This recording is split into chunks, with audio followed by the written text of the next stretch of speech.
is up, everybody? It is Life's Apprentice. Well, it is Monday, and the girls had a lot of tasks, and one of our kids is sick, so Chelsea's not able to, or she's able, but she's going to stay home with the kid. So I'm going to run some dumpsters, and my truck is in getting serviced. I have a 2019 F-250 6.2 liter gas, and I am having the death wobble. It is known as the death wobble. Look up Ford death wobble on YouTube. It's freaking scary. So Ford finally had some recalls, and it sounds like they're gonna fix it for me because it's freaking scary. Anyways, today this video is gonna be about the difference between the landfill and a transfer station.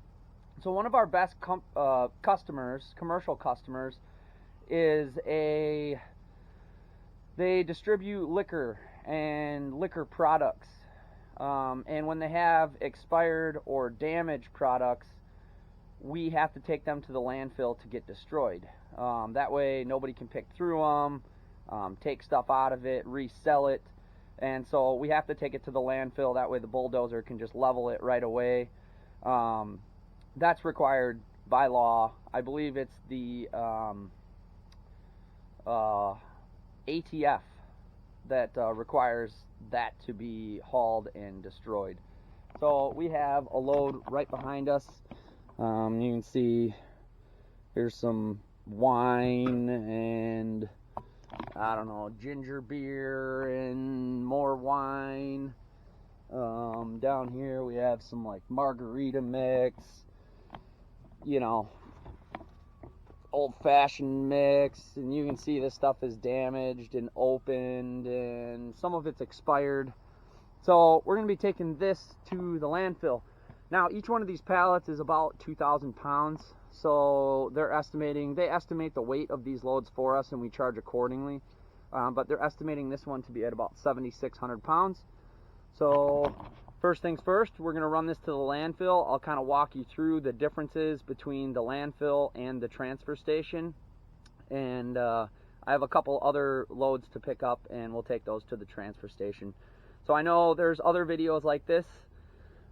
I'm just doing my take on it and my experience and the differences in our area like this. You can look up American AF Dumpsters. He's done a video like this, and I believe a few other people have too. I never have.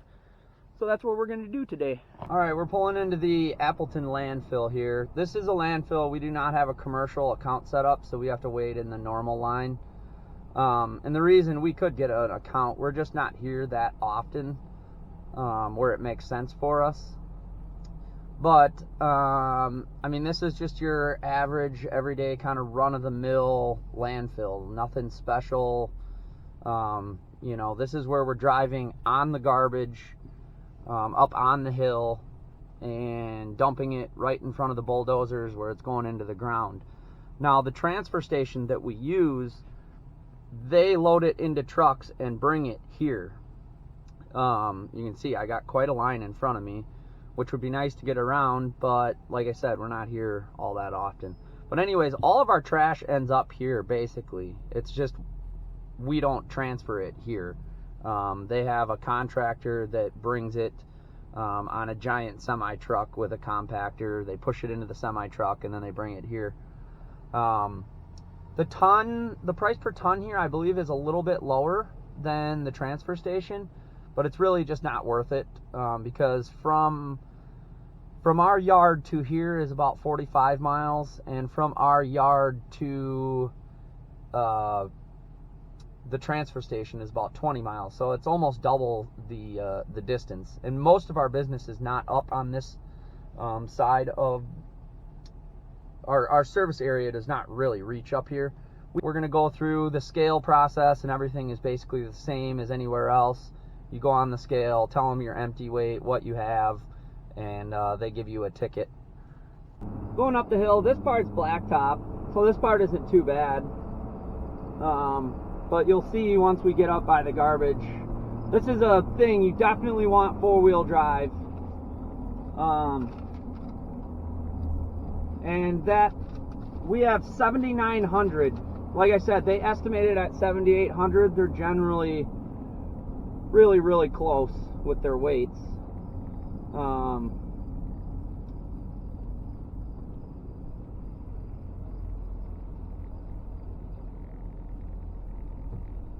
Alright, it's always different when you come too.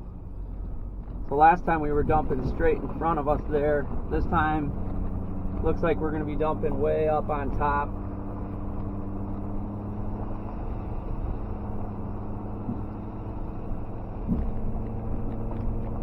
It's a crazy experience if you've never experienced it.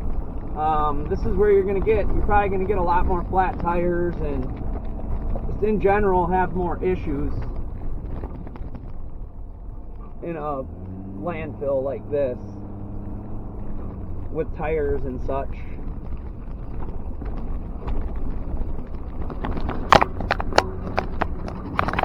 Lost you guys.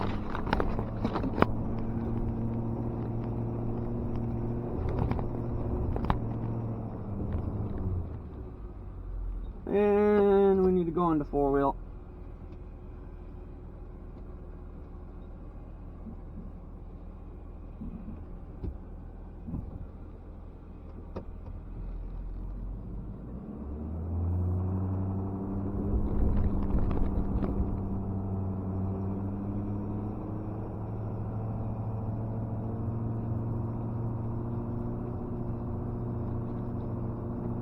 This is just not good for a truck. If you guys can avoid this, do it.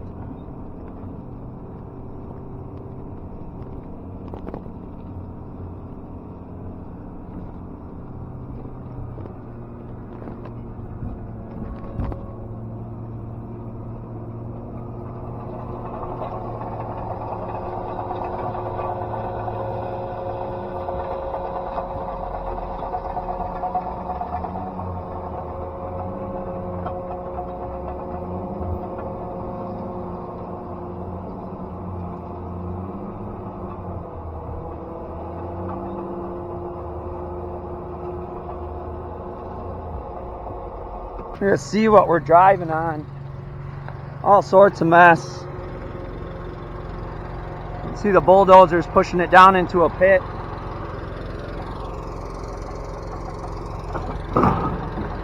And there goes our booze.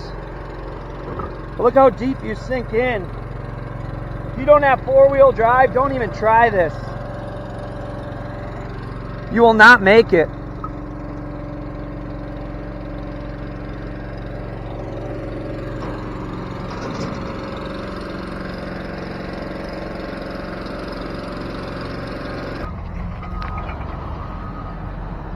What a mess. I hate this place. It's a pain in the ass. For sure. Okay, well, we're going down the hill. I have to tip it so high to get those heavy pallets out that when the trailer tires sink down into the garbage, the stingers are actually, because I'm tilted so much, the stingers are actually dug into the ground, which makes it pretty hard to drive. So I actually got stuck, but what I had to do was just tilt my dump down so that my stingers are off the ground. Then I was able to get out, but it's just a mess. If you guys can avoid these big landfills like this, I would try to do it. I guess when you're used to it, it probably is a little bit easier, but none of us are really used to it because we don't do it all that often. And then that was a, pretty heavy load too. So that obviously makes a difference. But I'm going to find a spot to pull over probably and just check my tires, make sure everything's good. Because it's a shit show, for lack of a better term. Well, here we are at the transfer station, and if you see to the left, this is a decommissioned landfill, so it got to capacity about 5 years ago and they stopped dumping here, but it's still a transfer station. The scales and the lines basically are the same, but here we have an account So we can just pull up past all these guys and don't even have to get out of the truck. It's pretty nice.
That gives you guys an idea of the difference between a transfer station and a landfill. I've gotten a lot of questions about it, how to find them. They're pretty much everywhere, but they're not all public. So some of them are private, and you're gonna have to just go knock on some doors, get yourself an account, and sign up with them. Both of the ones that you saw today were county owned. We do have several private ones in our service area that we do use when it's convenient. But the main differences between a transfer station and a landfill, typically a landfill is going to be a lot more dirty. A landfill is generally going to be a bit cheaper. A landfill is also going to have longer lines. And the transfer station is going to be a little bit cleaner, a little bit more expensive, and it's generally going to be kind of quick in and out. I would recommend, now in our area, this is another thing, and I know a lot of people get into this not knowing this, but none of our landfills do pull-offs. So you're either hand unloading if you have cargo trailers. The pallet trick does not work around here. Nobody's going to pull it off for you. So as far as the transfer station that we go to, if you do not have an automatic dump, you're not allowed to go into that transfer station. You are forced to hand unload into roll-offs. So do your research before you get into the cargo business. I would stay completely away from the cargo trailers just because bed bugs and just nasty, gross stuff. You do not want to be in those dumpsters. If you can avoid it, I would say don't do it. And especially like a day like today, it's like 80% humidity. It's going to be 93 degrees. You don't want to be messing around with that stuff. It's not going to make this job enjoyable. The same thing at the landfill. if you go up on that hill, your truck or trailer automatically dumps. Otherwise, you're stuck at that landfill putting it into roll-off trucks that they drive up on the landfill for you. So just some things to think about. I would recommend, if you guys can, do transfer stations. You're still going to get nails, transfer stations, landfill. You're still going to have issues with tires and stuff like that, no matter what. But I would recommend the transfer station for sure. If you've made it this far, thank you. Like, subscribe, and let's go do some more stuff.